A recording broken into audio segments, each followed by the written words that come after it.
ওরে শোনা রে আল্লাহ বাঁচাই রাখি মাইকে থাকে ব্যাপার কি আব্বা আপনার এই ব্যাগ ব্যাগেজ নিয়ে সকাল সকাল কোথাও রওনা দিচ্ছেন? বাবা এই 30 বছর ধরে তো সংসার করতেছি কোনো জায়গা তো জাতি পারিনি তাই এই বৌমা যখন চলে আসিছে তাই তোমার বাপটা নিয়ে একটু হনুমানে যাচ্ছি। হনুমান? হনুমান আবার কোথায়? না ওই যে স্বামী স্ত্রী মিলে যে এনজয় করতে যায় না সেখানে যাচ্ছি। ওটা হানিমুন কয় আব্বা, হানিমুন।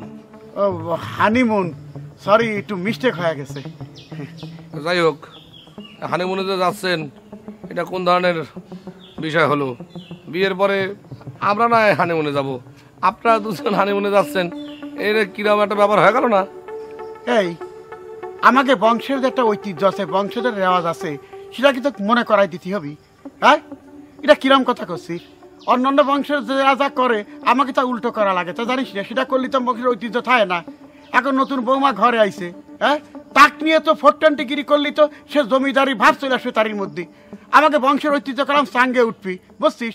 আমাকে বংশের রেওয়াজ হচ্ছে যে নতুন বৌমা আসলি তার কাছে বাড়ি ঘরের সব দায় দায়িত্ব চাপাই দিয়ে তারপরে শ্বশুর শাশুড়ি ওই হানিমুনে যাবি।